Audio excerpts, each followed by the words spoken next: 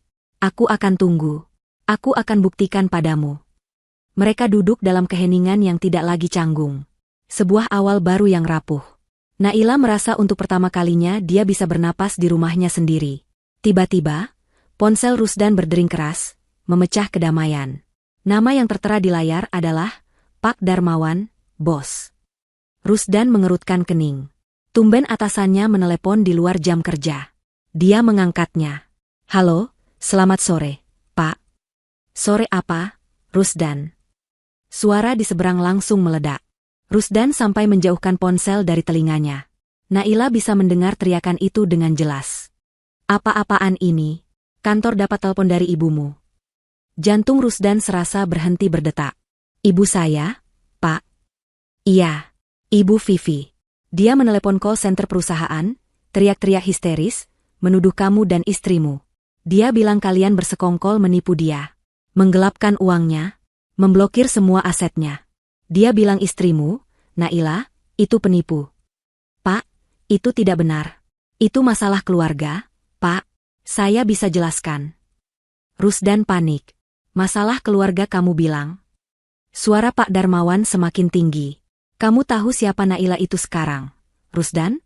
Istrimu itu bukan lagi staf biasa. Perusahaannya baru saja memenangkan proyek raksasa di Surabaya. Dan perusahaan kita adalah salah satu subkontraktor yang bergantung pada proyek itu. Klien dari Surabaya itu, investor utama Naila, adalah mitra bisnis terbesar kita. Rusdan membeku. Dia tidak tahu ini. Naila juga tampak kaget. Ibumu baru saja menuduh perwakilan klien terbesar kita sebagai penipu. Ini bukan lagi soal keluarga, Rusdan. Ini soal reputasi perusahaan. Ini soal bisnis jutaan dolar. Tapi, Pak, saya... Tidak ada tapi, Rusdan, potong Pak Darmawan. Perusahaan tidak bisa mengambil risiko. Reputasi kita hancur kalau klien tahu kita mempekerjakan orang yang keluarganya sendiri membuat kekacauan seperti ini. Saya tidak punya pilihan lain. Hening sejenak. Efektif hari ini, Rusdan, kamu saya pecat. Tut. Panggilan ditutup. Ponsel terlepas dari genggaman Rusdan dan jatuh ke lantai. Dia menatap dinding dengan tatapan kosong. Aku dipecat, bisiknya. Dia baru saja memilih Naila. Dia baru saja akan memulai hidup baru. Dan dalam sekejap, masa depannya hancur. Ibu Vivi, bahkan setelah diusir, masih bisa menyerangnya dari jauh. Dia menoleh pada Naila, menunggu reaksi. Menunggu kemarahan, kekecewaan, atau mungkin penyesalan. Tapi Naila tidak marah. Wajahnya mengeras, sama seperti di bandara. Dingin dan penuh perhitungan. Dia berjalan mengambil ponsel Rusdan di lantai, lalu duduk di samping suaminya. Dia menggenggam tangan Rusdan yang dingin dan gemetar. Tidak apa-apa, kata Naila, suaranya mantap. Mereka ambil pekerjaanmu. Tapi aku baru saja dapat bonus besar dari proyek Surabaya. Dia menatap mata suaminya. Kita punya tabungan. Mereka ambil satu sumber pemasukan kita. Kita akan bangun yang baru. Kita hadapi ini bersama. Ini ulah mereka lagi, dan kali ini, mereka tidak akan menang. Rusdan menatap Naila. Dia baru saja dipecat, tapi untuk pertama kalinya, dia tidak merasa sendirian. Dia akhirnya berada di pihak yang benar. 1 bulan berlalu. Kehidupan di rumah Naila dan Rusdan berubah total. Rusdan, yang awalnya hancur karena dipecat, perlahan menemukan ritme baru. Naila tidak mengizinkannya terpuruk. Pagi-pagi sekali, dia membangunkan Rusdan. Mereka ingin kita hancur. Mas, kalau kamu diam saja, berarti mereka menang, kata Naila sambil menyodorkan secangkir kopi. Dengan dorongan Naila, dan menggunakan sebagian besar bonus proyek Surabaya, mereka membuat rencana. Rusdan selalu pandai memasak, sebuah bakat yang dulu sering dicemooh Ibu Vivi karena dianggap tidak jantan. Naila melihat itu sebagai peluang. Mereka memulai bisnis catering daring kecil-kecilan dari dapur rumah mereka. Spesialisasi, rendang Padang premium. Naila yang merancang kemasan, mengurus pemasaran di media sosial, dan mengelola keuangan. Rusdan yang menjadi koki utamanya. Mereka menamainya, rendang rumah kita. Awalnya sepi, tapi Naila menggunakan jaringannya. Dia mengirim sampel gratis ke rekan-rekan bisnisnya. Dalam 2 minggu, pesanan mulai mengalir. Rasa otentik dan kemasan profesional membuat bisnis mereka viral di kalangan pekerja kantor. Rusdan yang tadinya murung, kini sibuk di dapur, menemukan kembali gairahnya. Dia tidak lagi merasa seperti suami yang gagal, dia merasa menjadi mitra. Naila sendiri semakin bersinar di kantornya. Kemenangan di Surabaya membuatnya menjadi bintang baru. Dia mendapat promosi dan kenaikan gaji yang signifikan. Dia dan Rusdan kini bekerja sebagai tim, saling mendukung, membangun kembali puing-puing pernikahan mereka di atas fondasi kejujuran dan kerja keras. Sementara itu, di bagian lain Jakarta, kehidupan Ibu Vivi dan Kanaya berjalan ke arah sebaliknya. Mereka kini tinggal di sebuah kontrakan petak di gang sempit di daerah padat penduduk. Jauh dari kemewahan mal dan restoran ber-AC. Mereka pindah ke sana menggunakan sisa uang refund tiket Naila, yang sebagian besar sudah habis untuk membeli tas dan membayar utang Jeng Rika. Kamar kontrakan itu berukuran 3 kali 4 meter. Pengap, panas, dan dindingnya berjamur. Hanya ada satu kipas angin kecil yang berputar lesu. Panas banget, Bu. Aku nggak tahan, keluh Kanaya, mengipasi wajahnya dengan majalah mode bekas. Dia berbaring di kasur lantai tipis. Diam kamu, bentak Ibu Vivi. Dia sedang mencoba menghubungi teman-teman arisannya. Ini Jeng Rika kenapa nggak angkat teleponku? Jeng Sinta juga. Sombong semua mereka. Kenyataannya, Jeng Rika telah menyebarkan berita ke seluruh lingkarannya. Berita bahwa Ibu Vivi dan Kanaya diusir dari rumah menantunya karena ketahuan mencuri dan memfitnah. Reputasi mereka hancur lebur. Tidak ada lagi yang mau bergaul dengan mereka. Mereka telah menjadi paria sosial. Kanaya mencoba melamar pekerjaan. Dia mengirim lamaran ke puluhan perusahaan untuk posisi resepsionis atau administrasi. Tapi dia tidak punya keahlian. Dia tidak bisa menggunakan Excel. Dia tidak bisa mengetik cepat. Dan yang terparah, sikapnya sombong saat wawancara. Dia ditolak di mana-mana. Masa gaji resepsionis cuma UMR? Bu, nggak cukup buat beli skincareku. Keluhnya setelah gagal wawancara kelima. Kamu pikir kita ini siapa? Cari kerja apa saja? Kanaya, Ibu sudah nggak punya uang. Uang mereka benar-benar habis. Mereka kini hidup dari sisa mie instan dan meminjam uang dari tetangga kontrakan, yang memandang mereka dengan curiga. Lalu, mimpi buruk yang sesungguhnya dimulai. Pembayaran yang dihentikan Naila sebulan lalu, kini jatuh tempo dengan denda yang besar. Suatu sore, 2 pria bertubuh besar dan berwajah seram menggedor pintu triplek mereka dengan keras. Ibu Vivi, Kanaya, bayar utang pinjol. Seluruh penghuni kontrakan keluar, menonton. Ibu Vivi pucat pasi. Saya nggak pinjam. Ini data KTP Kanaya. Utang 3 juta. Sekarang sudah jadi 5 juta sama bunganya. Bayar sekarang atau kami angkut barang kalian, bentak pria itu. Kanaya menangis histeris. Ibu Vivi terpaksa menyerahkan anting emas terakhir yang dia pakai. Para debt collector itu pergi sambil mengumpat. Rasa malu itu tak terhingga. Tapi itu belum selesai. Keesokan harinya, saat Kanaya sedang mencuci baju di sumur umum, sebuah truk derek dan 4 orang pria datang. Mereka mencari mobil sedan putih milik Kanaya, yang diparkir di mulut gang. Ini mobil atas nama Rusdan. Cicilan nunggak 2 bulan. Jangan Aan. Itu mobilku.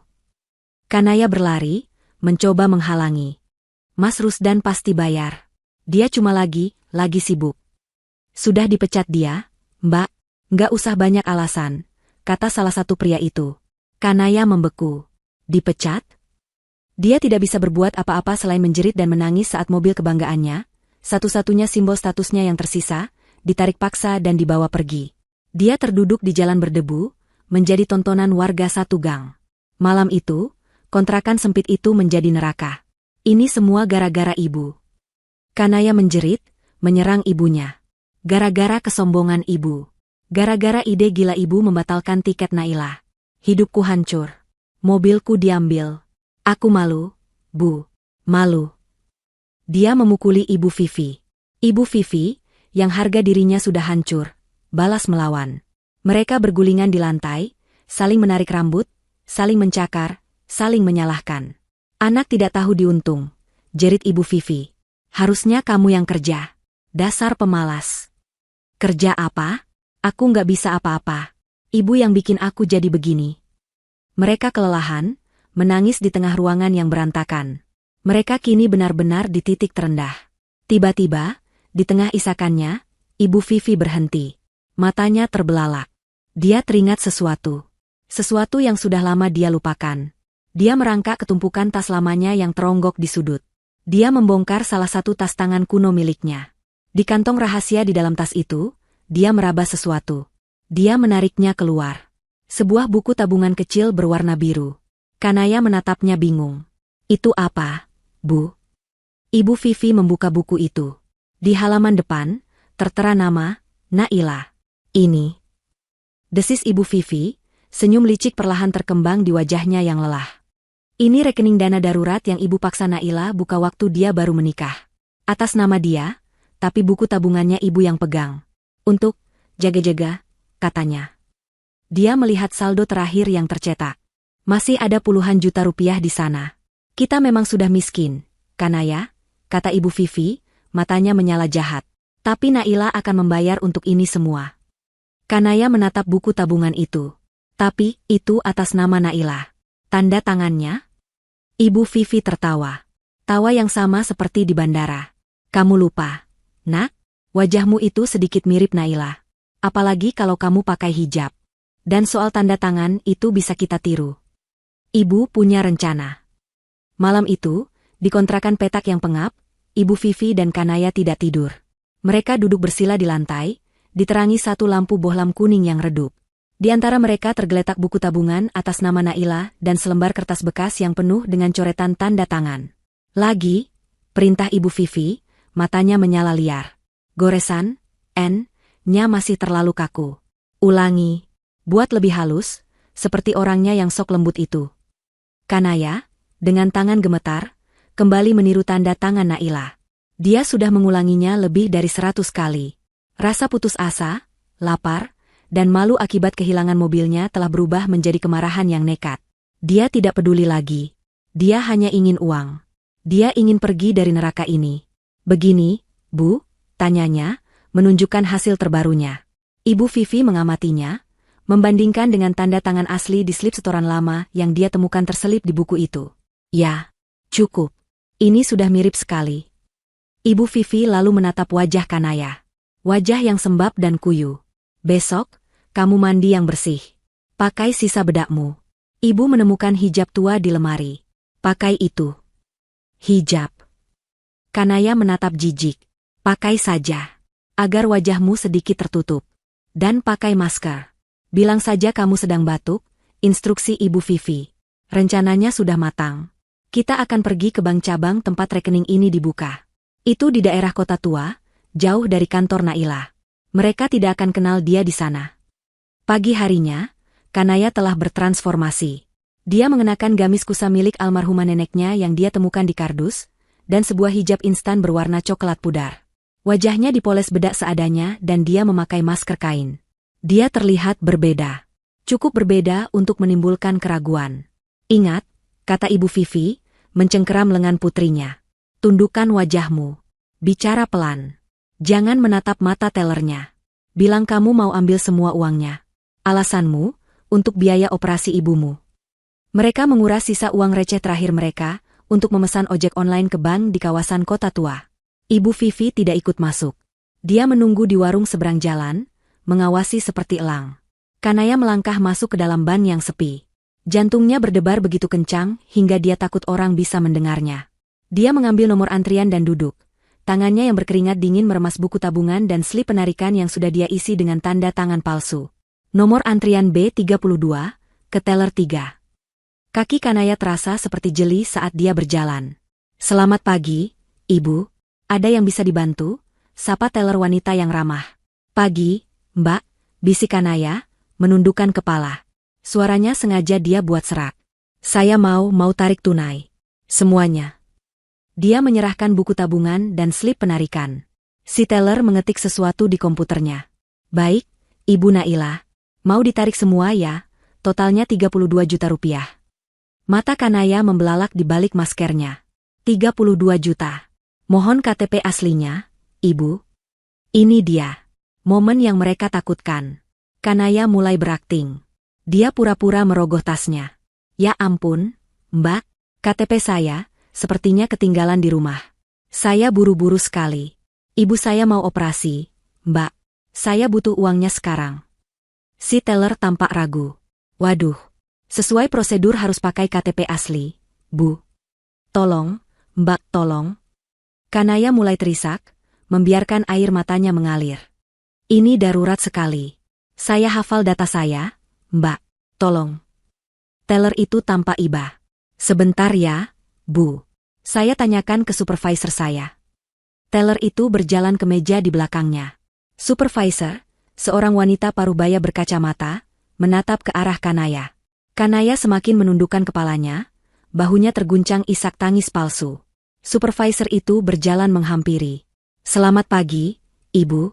Mohon maaf, Ibu Naila. Ada masalah darurat ya? Karena Ibu tidak bawa KTP, kami harus verifikasi data manual. Bisa sebutkan nama lengkap ibu kandung Ibu? Kanaya terdiam. Sial. Ibu Vivi tidak memberitahunya soal ini. Dia tidak tahu nama ibu kandung Naila. Dia panik. Lupa, Bu? Tanya si supervisor, nadanya sedikit berubah. Bu, bukan lupa, saya panik. Coba diingat, Bu. Demi keamanan data Ibu juga. Kanaya putus asa. Dia akan gagal. Di seberang jalan, Ibu Vivi melihat Kanaya sedang diinterogasi. Dia cemas. Tiba-tiba, Kanaya teringat sesuatu. Saat dia berkemas dari rumah Naila, dia asal saja memasukkan beberapa kertas bekas dari meja rias Naila ke kardusnya. Dia ingat ada secari kertas fotokopi kartu keluarga. Dia merogoh tasnya lagi. Sebentar saya ada fotokopinya di tas. Dia mengeluarkan kertas lecek itu. Itu adalah fotokopi kakak lama. Dia menyerahkannya pada si teller. Supervisor itu mengambilnya. Oh, ini ada datanya. Baik. Dia mencocokkan di sistem. Nama ibu kandung, Siti Aminah. Tempat tanggal lahir. Data itu cocok. Kanaya bernapas lega. Baik, Bu Naila. Silakan tanda tangan ulang di slip penarikan ini, di depan saya. Kanaya mengambil pulpen. Tangannya sedikit gemetar, tapi dia sudah berlatih semalaman. Dia membubuhkan tanda tangan palsu itu dengan sekali tarikan napas. Supervisor itu mengambilnya, membandingkannya dengan kartu spesimen di komputernya. Dia menatap tanda tangan itu lama sekali. Kanaya menahan napas. Sudah sesuai, kata supervisor itu akhirnya. Dia mengangguk pada si teller. Silakan diproses. Teller itu tersenyum. Baik, Ibu. Mohon ditunggu sebentar. Kanaya hampir pingsan karena lega. Dia berhasil. Beberapa menit kemudian, mesin penghitung uang berbunyi merdu. Teller itu menyerahkan segepok uang ratusan ribu yang diikat. Ini, Ibu. 32 juta rupiah. Silakan dihitung kembali. Terima kasih, Mbak, bisik Kanaya. Dia tidak menghitungnya. Dia langsung memasukkan uang itu ke dalam tasnya, berbalik, dan berjalan cepat keluar dari bank. Ibu Vivi melihatnya keluar. Dia melihat Kanaya mengangguk cepat. Ibu Vivi tersenyum penuh kemenangan. Dia segera membayar es tehnya dan bergegas menyetop taksi yang lewat. Kanaya melompat masuk. Begitu pintu ditutup, mereka meledak. Berhasil, Bu. Berhasil. Jerit Kanaya, mengeluarkan gepokan uang itu. Hahaha. Ibu Vivi tertawa, tawa yang sama persis seperti di bandara. Dia memeluk uang itu, menciuminya. 32 juta. Kita kaya lagi. Nak, kaya. Kita menang, Bu. Kita menang lawan Naila, seru Kanaya, air matanya kini air mata kebahagiaan. Tentu saja kita menang, sahut Ibu Vivi. Lihat nanti, kita akan beli baju baru di mall. Kita pindah dari kontrakan busuk itu. Biar Naila tahu, kita tidak bisa direndahkan. Dia yang akan sengsara. Taksi itu melaju, membawa tawa penuh kemenangan mereka. Mereka merasa berada di puncak dunia. Taksi itu baru berjalan sekitar 500 meter dari bank. Tiba-tiba, dari persimpangan di depan, sebuah mobil polisi melaju kencang dan memotong jalan, memaksa taksi mereka berhenti mendadak. "Ada apa ini, Pak?" tanya sopir taksi, kaget. Sebelum sopir itu selesai bicara, sebuah mobil polisi lain berhenti rapat di belakang taksi mereka, memblokir jalan kabur. Ibu Vivi dan Kanaya membeku. Tawa mereka mati seketika. Dua petugas berseragam turun dari mobil depan, dua lagi dari mobil belakang. Mereka berjalan serentak ke arah pintu belakang taksi. "Selamat siang," kata salah satu petugas, mengetuk kaca jendela dengan tegas. "Ibu Vivi dan Saudari Kanaya, mohon keluar. Anda kami tahan atas dugaan penipuan dan pemalsuan dokumen perbankan." Wajah Kanaya pucat pasi. Uang di tangannya terasa panas. "Tidak. Ini salah paham, Pak. Kami tidak." Ibu Vivi mencoba membantah. Pintu mobil di belakang mereka terbuka. Dua sosok keluar dari sana. Naila, berdiri tegak dengan hijab birunya, wajahnya tenang namun dingin. Di sampingnya, Rusdan, menatap ibu dan adiknya dengan ekspresi yang tak terbaca. Bukan marah. Bukan sedih. Hanya kekecewaan yang mendalam dan final. Mata ibu Vivi membelalak ngeri, menatap Naila yang berdiri di sana. "Kamu," jeritnya, suaranya pecah. "Kamu menjebak kami." Naila melangkah maju, tatapannya terkunci pada ibu Vivi. "Saya tidak menjebak ibu. Saya hanya membiarkan ibu menunjukkan sifat asli ibu. Uang itu adalah umpannya. Dan ibu memakannya mentah-mentah." Ruang interogasi di kantor polisi itu terasa dingin. Kanaya duduk gemetar di kursi besi, menangis sesenggukan.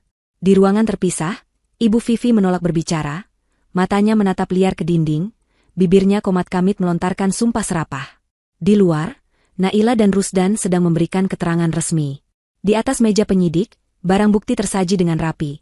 Buku tabungan atas nama Naila, slip penarikan dengan tanda tangan palsu, segepok uang tunai 32 juta rupiah, dan rekaman CCTV bank yang sangat jernih.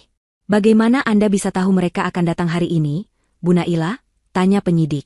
Naila menatap Rusdan, yang menggenggam tangannya erat. "Saya tidak tahu mereka akan datang hari ini," jawab Naila tenang. "Tapi saya tahu, cepat atau lambat, mereka akan mencoba." Naila kemudian menjelaskan. Sehari setelah Ibu Vivi dan Kanaya diusir, Naila tidak tinggal diam. Dia langsung melakukan audit penuh atas semua asetnya. Dia teringat rekening darurat yang buku tabungannya disita oleh Ibu Vivi. Dia tahu dia tidak bisa menutup rekening itu tanpa buku aslinya, dan dia juga tahu Ibu Vivi terlalu serakah untuk membuang buku itu. Jadi, Naila segera mendatangi kantor cabang bank tersebut. Bukan untuk memblokir, tapi untuk memasang perangkap. "Saya melapor ke manajer bank," lanjut Naila, "bahwa buku tabungan saya dicuri oleh dua orang ini." Naila menunjukkan salinan KTP Ibu Vivi dan Kanaya. "Saya katakan, jika ada yang mencoba menarik dana dari rekening ini, apalagi dengan alasan tidak membawa KTP, itu pasti mereka. Saya minta bank untuk tidak menolak mereka." Penyidik itu mengangkat alis. "Tidak menolak." "Benar, Pak," kata Rusdan mengambil alih. "Istri saya meminta bank untuk melayani mereka. Biarkan mereka merasa berhasil. Biarkan mereka memalsukan tanda tangan. Biarkan mereka mengambil uangnya. Yang penting, begitu transaksi disetujui, bank harus segera menelepon Naila dan menahan mereka." "Dan itulah yang terjadi," tambah Naila. "Pagi tadi, saat kami sedang mengurus pesanan rendang, manajer bank menelepon saya. Dia bilang, 'Ibu, ikannya sudah masuk jaring.' Persis seperti yang Ibu duga, dia menyamar pakai hijab dan masker. Kami langsung menelepon Bapak." Naila sengaja membiarkan mereka keluar dari bank. Dia ingin mereka tertangkap basah di luar area bank, dengan uang hasil kejahatan ada di tangan mereka. Penipuan, pemalsuan, dan pencurian. 3 dakwaan sekaligus. Tidak ada celah untuk membantah. Di ruang sebelah, Kanaya akhirnya tidak kuat. Dia mengakui semuanya. "Saya disuruh Ibu. Saya dipaksa," isaknya. "Ibu yang merencanakan semuanya. Saya cuma disuruh latihan tanda tangan. Saya nggak mau masuk penjara. Tolong, Mas Rusdan. Tolong aku," teriaknya saat Rusdan melewatinya di koridor. Rusdan berhenti. Dia menatap adiknya yang kini berlutut di lantai. "Kamu punya pilihan, Kanaya, katanya dingin. Saat di bank tadi, kamu bisa saja bilang, tidak. Tapi kamu tetap melakukannya. Kamu menikmati uangnya, kan? Nikmati juga hasilnya. Rusdan kemudian berhenti di depan sel tahanan sementara ibunya. Ibu Vivi menatapnya dengan buas. Anak durhaka. Kamu penjarakan ibumu sendiri. Kamu akan dikutuk. Rusdan menggeleng pelan. Ibu yang memenjarakan diri ibu sendiri. Dengan kesombongan ibu. Dengan keserakahan ibu. Saya sudah selesai, Bu. Saya bukan anak ibu lagi kalau ibu terus seperti ini. Selamat tinggal. Dia berbalik, meninggalkan jeritan dan makian ibunya di belakangnya. Dia berjalan menghampiri Naila, merangkul bahu istrinya, dan mereka berjalan keluar dari kantor polisi, menuju cahaya matahari. Kasus ini berjalan sangat cepat. Bukti terlalu kuat. Kanaya, karena bersikap kooperatif dan mengaku, dijatuhi hukuman 1,5 tahun penjara. Ibu Vivi, sebagai otak kejahatan, terbukti memanipulasi dan tidak menunjukkan penyesalan, dijatuhi hukuman 3 tahun penjara. Reputasi mereka hancur total. Kontrakan petak mereka disegel karena tidak mampu bayar. Mereka kehilangan segalanya. 1 tahun kemudian, sebuah restoran baru yang ramai berdiri di kawasan bisnis Jakarta. Papannya bertuliskan, restoran dapur rumah kita, spesialis rendang. Di dalamnya, Rusdan, yang kini tampak gagah dengan seragam koki, sedang sibuk mengawasi dapur. Dia tidak lagi terlihat seperti pria yang kalah, dia adalah seorang pengusaha sukses yang dihormati. Di salah satu meja, Naila duduk tersenyum. Karirnya di perusahaan meroket, dia kini menjabat sebagai direktur pengembangan bisnis. Perutnya tampak membuncit, usia kehamilannya memasuki 7 bulan. Ternyata, masalah kesuburan Rusdan sangat dipengaruhi oleh stres berat akibat tekanan ibunya. Setelah hidup mereka damai dan penuh cinta, keajaiban itu datang secara alami. Seorang pelayan menyerahkan sepucuk surat pada Naila. Kiriman dari pos, Bu. Naila membukanya. Kertasnya lecek dan kotor. Tulisan tangannya kasar. Surat dari lembaga pemasyarakatan. Dari Ibu Vivi. Isinya bukan permintaan maaf. Isinya adalah cacian, yang diakhiri dengan permintaan uang untuk jajan di dalam. Naila menghela napas. Dia menatap Rusdan yang sedang tertawa bersama pelanggan di seberang ruangan. Rusdan melihatnya, tersenyum, dan berjalan menghampirinya. Surat lagi? Tanya Rusdan. Naila mengangguk. Rusdan mengambil surat itu dari tangan Naila.